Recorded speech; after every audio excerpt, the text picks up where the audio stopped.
তাকে আপনার তারপরে এখন এসআইএল চলছে, আপনার যাদের নামগুলো বাদ গেছে, ছিল 60 লক্ষ ছিল, আস্তে আস্তে কমবে।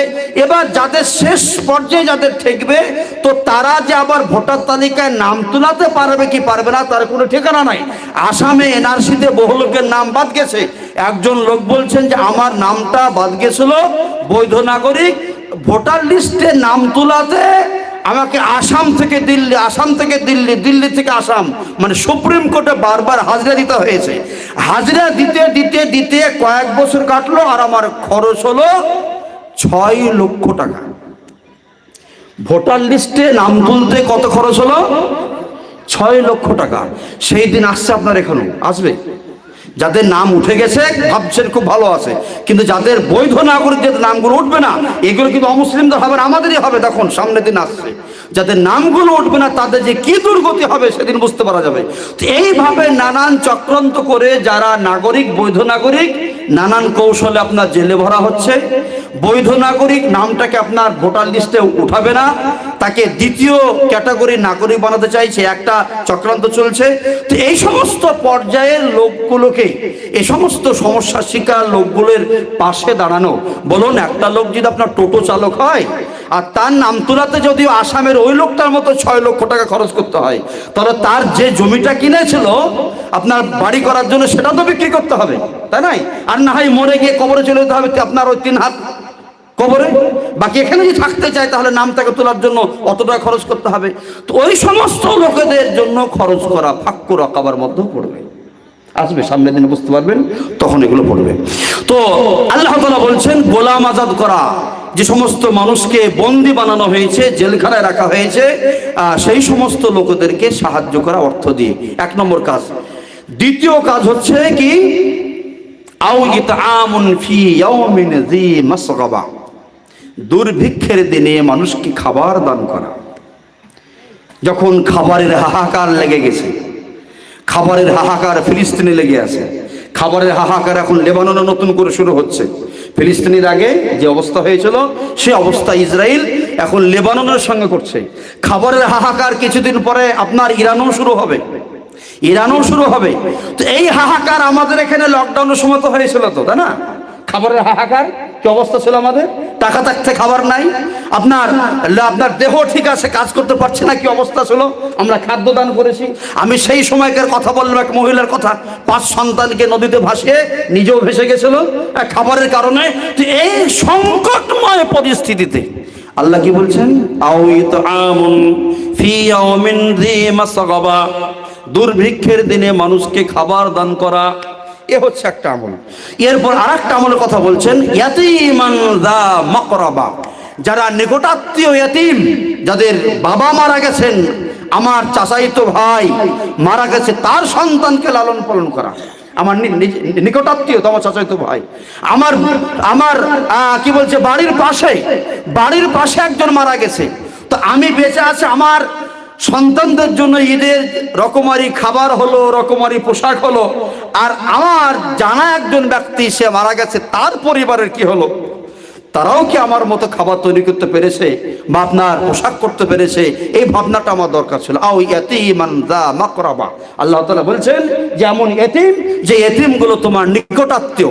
আও মিসকিনান যা মাতরাবা, এমন মিসকিন, যে মিসকিনরা যাদের শুধু মাটি আছে, ভিটে আছে, দালান তৈরি করতে পারেনি, শুধু চালা করে কোন রকমে আছে। এরকম তো প্রচুর লোক আছে গ্রামে, হ্যাঁ, পারছে না, কে করবে? তার স্বামী পালিয়ে গেছে, ছোট্ট সন্তান নিয়ে আসেন, ওই সন্তানটাকে মানুষ করতে গিয়ে সন্তানটা আবার অসুস্থ, তাকে ওষুধ খাবে না পেটে খাবার খাবে নাকি বাড়ি তৈরি করবে, এরকম আছে না, নানান সমস্যায় জর্জরিত।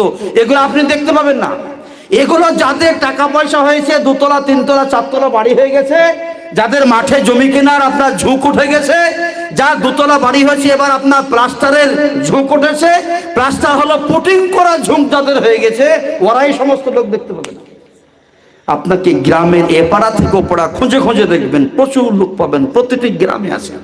আল্লাহ তাআলা বলছেন, আও মিসকিনান যা মাতরাবা, ওই লোকেরা, ওই মিসকিনরা যাদের শুধু ভিটাটুকু আছে, ওই লোকেদেরকে বেছে বেছে খাবার দিতে হবে। বন্ধুগণ, এবার এই যে আমি একটা তালিকা পেশ করলাম, আপনার গোলাম আজাদ করা, দাসমুক্ত করা, এরপরে দুর্ভিক্ষের দিনে খাবার দেওয়া, এতিমদেরকে দেখাশোনা করা, তারপরে মিসকিনদেরকে দেওয়া। যে 4 ক্যাটাগরির আমলের কথা বললাম, বলুন এগুলো কি ব্যক্তির সঙ্গে না এগুলো অন্যের সাথে? অন্যের সাথে, তাই না? এই কাজগুলো আমরা যদি করি তাহলে কি হবে? অন্যর উপকৃত হবে। তো এ হচ্ছে একটা ক্যাটাগরি। এরকম আরো অনেক আমল আছে, আমি অত বলবো না, আমি শুধু ক্যাটাগরির কয়েকটা নমুনা দিয়ে দিলাম। তৃতীয় নমুনা কি, তৃতীয় ক্যাটাগরি কি, সময় শেষ। তৃতীয় ক্যাটাগরি হচ্ছে আপনার খেদমতে দ্বীন। কি বললাম? খেদমতে দ্বীন। খেদমতে দ্বীন কি? খেদমতে দ্বীন হচ্ছে এটা। খেদমতে দ্বীন ওই নিজের খেয়ে বনের ভুষ চড়ানোর মতো। এই যে পাগলের মতো এই সমস্ত স্বেচ্ছাসেবীরা, এই যে মৌলভী সাহেব যারা আছেন, যাদের আপনার আছে, দেখতে পাচ্ছি সবারই, তো এই যে ব্যাচগুলো নিয়ে যারা কাজ করলেন পাগলের মতো বেকার বেকার, সেই সকাল থেকে নিশ্চয় নাই, তা আগের দিন থেকে হবে। এই সব আয়োজনে তো আপনার আগে থেকে সময় লাগবে, ফোন করতে হবে, কন্ট্যাক্ট করতে হবে, আমাদের সাথে কথাবার্তা বলেছেন। তো যে কয়েকদিন ধরে পাগলের মতো খেটেছেন, খেটে এই প্রোগ্রামটা করলেন। আর গ্রামে যারা চতুর্চালাক বুদ্ধিজীবী, তারা তো পাগলের মতো আমরা নাই, ওরা তো আসেনি এখানে, ওরা শুনতেও আসেনি, মঞ্চও আসেনি, আপনার পাশেও ঘেসেনি। ওরা ওই হাজারপুরে আর বানখালার যে চায়ের দোকান সেখানে গল্প গুজব করেছেন, না শ্বশুর বাড়ি বন্ধুর বাড়ি ঘুরতে গেছে। হ্যাঁ, ও অত পাগল নয় যে আপনার মতো সময় এখানে দেবে। এটার নাম হচ্ছে খেদমতে দ্বীন। এটার নাম কি? খেদমতে দ্বীন। ভগলদিঘি মাদ্রাসা অত বড় একটা মাদ্রাসা, যারা কাজ করছেন আপনারাও কাজ করেন। যখন জালসার সময় আপনারা পাড়ায় পাগল কয়েকটা লোক আপনাদের গ্রামে আসে, তারা পাড়ায় চাল তুলিয়ে বেড়ায়, বলে না? হ্যাঁ, এই যে পাগলামো করেন, এটা হচ্ছে খেদমতে দ্বীন।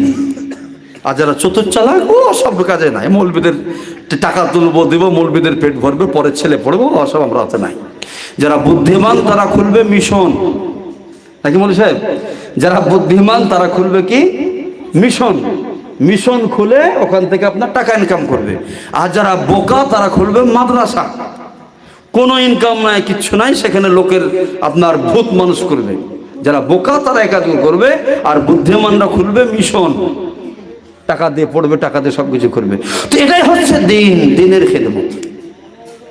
দিনের খেদমত, এর নাম কি বললাম? দিনের খেদমত। এটা হচ্ছে দিন। কাজেই এই যে দিনের খেদমত আপনি করলেন, দিনের খেদমত যদি আপনি না করেন, আপনি যদি ওদের মতো চালাক হতে যান, আর আপনার ওদের দেখা থেকে আপনি চালাক হলে আরো সবাই যদি বানকালা গ্রামের লোক চালাক হয়ে যায়, আর বোকা একটাও না থাকেন, তাহলে কি দিনের এই কাজগুলো হবে? আয়াতুল কুরসির আমি তেলাওয়াত শুনলাম, কত সুন্দর লাগলো একটা বাচ্চাকে। হ্যাঁ, আয়াতুল কুরসির তেলাওয়াত শুনলাম, কত সুন্দর লাগলো। এই যে আয়াতুল কুরসি মুখস্থ হবে, বিভিন্ন বিষয়ে বক্তব্য রাখলো আপনার পাড়ার ছেলে মেয়েরা, এই বক্তব্যের প্র্যাকটিসগুলো কি হবে? হ্যাঁ, এই যে ভাই বললো যে হোস্টেলে পড়েছে, ভাই উঠে বললো যে হোস্টেলের পরিবেশ, এখানকার পরিবেশ, বক্তব্যের গুরুত্ব নিয়ে কথা বললো। তো যদি আপনাদের মতো পাগল লোকগুলো না থাকে, তাহলে এই পরিবেশ কি তৈরি করা যাবে? তৈরি করা যাবে। দেখুন, ভালো করে ভাববেন, যেই গ্রামের লোক যত বেশি স্মার্ট, যত বেশি অভিজাত, সেই গ্রামের দেখবেন তত বেশি তারা হচ্ছে দিন কানা, মানে ইসলাম থেকে তারা দূরে। দেখুন, বিভিন্ন গ্রাম দেখেন, যত বেশি চাকরি পেয়েছে, যত বেশি টাকা পয়সা আছে, ওই গ্রামে তত দিনের আধিপত্য কম, দিনের প্রভাব চর্চা কম। আর যেই গ্রামে যত গরিব আছে, যত আপনাদের মতো পাগল যুবক আছে, হ্যাঁ, ওই গ্রামে দেখেন আলহামদুলিল্লাহ, এই যে ঈদের পরের দিন এই যে অনুষ্ঠান, আলহামদুলিল্লাহ বিভিন্ন গ্রামে হচ্ছে, আমার গ্রামে হচ্ছে এই অনুষ্ঠান, আমার গ্রামে নাটক, ইসলামী নাটক বাচ্চারা করলো, হ্যাঁ, আপনার এইভাবে চলছে। তো যেই গ্রামে এই কাজগুলো হচ্ছে, সেই গ্রামে কি আছে? ইসলাম আছে। আর যেই গ্রামে এগুলো নাই, সেখানে ইসলাম নাই। আর এইভাবে এই কাজগুলোই তো নেক আমল, আচ্ছা, এই আমলগুলো কার সাথে সম্পৃক্ত বলুন? এগুলো হচ্ছে দিনের সাথে সম্পৃক্ত। এগুলো কোনো ব্যক্তির সাথে সম্পৃক্ত নয়, না আপনার নিজের ব্যক্তি, না গরিব গুরবা নাই, এটা হচ্ছে পুরো সমাজে যারাই আছে। নিশ্চয় আজকে যারা বিভিন্ন ইভেন্টে যে বাচ্চারা শরীক হয়েছিল, তো বড় লোক ঘরেও ছেলে আছে, হানাফি ঘরেরও আছে, আহলে হাদিস ঘরেরও আছে, আছে না, গরিব ঘরেরও আছে। ওর বাপ মদখোর, তারও ছেলে থাকতে পারে। তো দেখা যাচ্ছে এমন একটা কাজ, এটা এখানে বেছে বেছে নাই, মানে দিনের যে উপকারিতা, দিনের যে সুবাস, দিনের যে হাওয়া, এটা একজন ব্যক্তির স্বার্থে যায় না। এটা এই হাওয়া যখন চলে তখন প্রতিটি বাড়িতে বাড়িতে হাওয়া লাগে, হ্যাঁ, প্রত্যেক বাড়িতে হাওয়া যায়। বৃষ্টি যখন আকাশ থেকে পড়ে তখন প্রত্যেক বাড়িতে বাড়িতে বৃষ্টি যায়। তাই দিনের যে উপকারিতা, এই উপকারিতা সবার ভিতরে যাবে, সবার বাড়ি বাড়ি পৌঁছাবে। কাজেই এই কাজটাও হচ্ছে একটা নেক আমল, এই কাজটা আমাদের করতে হবে। আলহামদুলিল্লাহ, আমি সাধুবাদ জানাই ওই যুবক ভাইদেরকে যারা তোমরা উদ্যোগ নিয়েছিলে, যে আলহামদুলিল্লাহ 11:30 পর্যন্ত তোমাদের উদ্যোগেই এত সুন্দর প্রোগ্রাম হলো, আমরা কিছু বলতে পারলাম। তোমাদের এই উদ্যোগকে আল্লাহ তাআলা যেন কবুল করে নেন, আল্লাহুম্মা আমিন।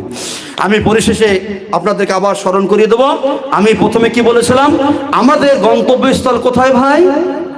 জান্নাত। আমরা যদি জান্নাতে যেতে চাই, তাহলে জান্নাতে যাওয়ার জন্য কটি শর্ত বলা হলো? দুটি শর্ত। কি কি? একটা ঈমান আর একটা আমল। ঈমানের ব্যাপারে আপনি শুনলেন, সংক্ষিপ্ত বললাম যা বলার। আমল নিয়ে আপনাকে আমি বলতে চাইলাম কি, আমল আপনাকে করতে হবে নেক আমল। আর এই আমল হচ্ছে 3 ক্যাটাগরির আমল, 3টি গ্রুপে বিভক্ত। প্রথম গ্রুপটা কি বললাম আমি? যেগুলো হচ্ছে আপনার ব্যক্তিগত আমল। দ্বিতীয় গ্রুপটা কি বললাম? খিদমতে খালক, আমি বিস্তারিত বললাম। তৃতীয় কি বললাম? খিদমতে দিন। আপনারা আজকে দিনের খিদমত করলেন, এগুলো দিনের খিদমত। মাদ্রাসা স্থাপন করা, সমাজে ইসলামী চর্চা আর ইসলামী সংস্কৃতির প্রচার করা, সেটা আপনার এইভাবে সাংস্কৃতিক অনুষ্ঠানের মাধ্যমে হোক, লিখনের মাধ্যমে হোক, ফেসবুকে হোক, যেটাই হোক না কোনো দিনের প্রচার দরকার। দিনের প্রচার না হলে আস্তে আস্তে আস্তে আমাদের দিন সংকুচিত হয়ে যাবে। যেই ধর্মের প্রচার নাই সেই ধর্ম দিন দিন মিটিয়ে যাচ্ছে, আর যার প্রচার সেই ধর্ম তো লোক চিনবে, তাই না? গোটা পৃথিবীতে সবচেয়ে বেশি কোন ধর্মের প্রচার হয়? ইসলাম ধর্মের। গোটা পৃথিবীতে সবচেয়ে বেশি ইসলাম ধর্মের প্রচার হয়। তাই গড়ে প্রত্যেক দিন 500 জন লোক ইসলাম গ্রহণ করেন। বলুন আলহামদুলিল্লাহ, আবার বলুন আলহামদুলিল্লাহ।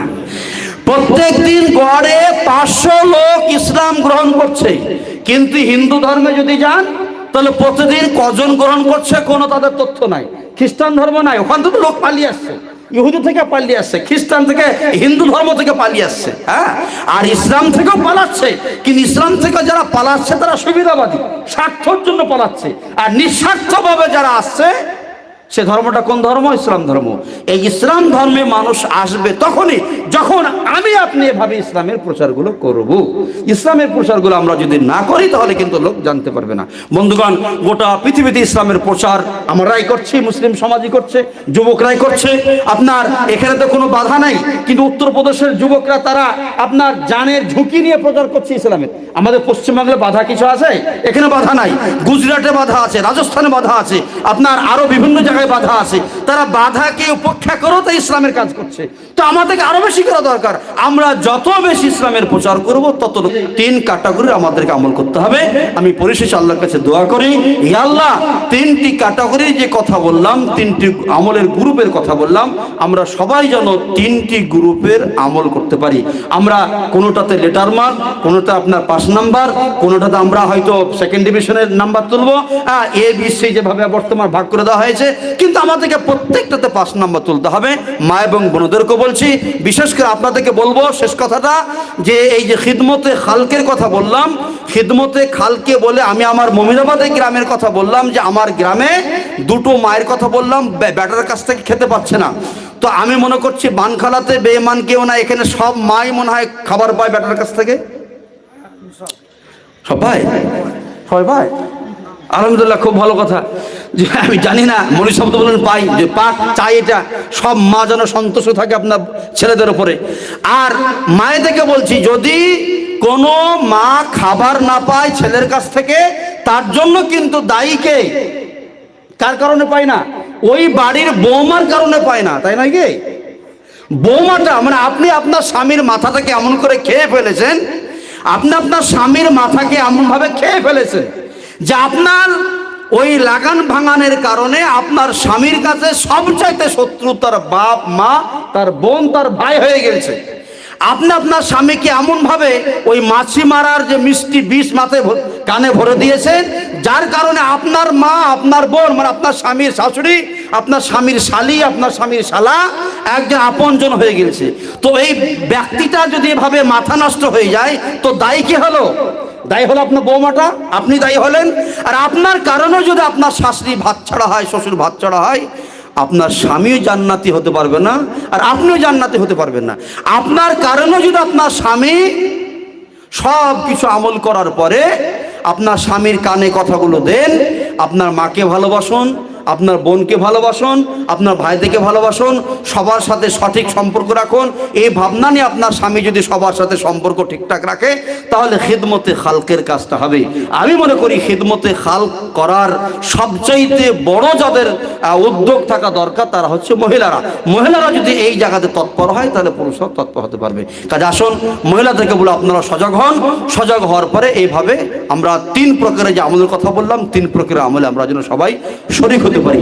আল্লাহর কাছে দোয়া করি, হে আল্লাহ তুমি আমাদের ঈমানকে বদলে দাও, আমাদের মধ্যে কোনো রকমের জটিলতা কুলীনতা থাকলে সেটা তুমি দূর করে দাও। হে আল্লাহ তুমি আমাদের সবাইকে সঠিকভাবে আমল করা তুমি তৌফিক দান করো। আমরা সকলেই আল্লাহুম্মা আমিন। শেষ করি? আচ্ছা শেষ মতো বলবো সুবহানাল্লাহ। আচ্ছা ঠিক আছে, তো যাক, ঠিক আছে। আসসালামু আলাইকুম ওয়া রাহমাতুল্লাহি ওয়া বারাকাতুহু।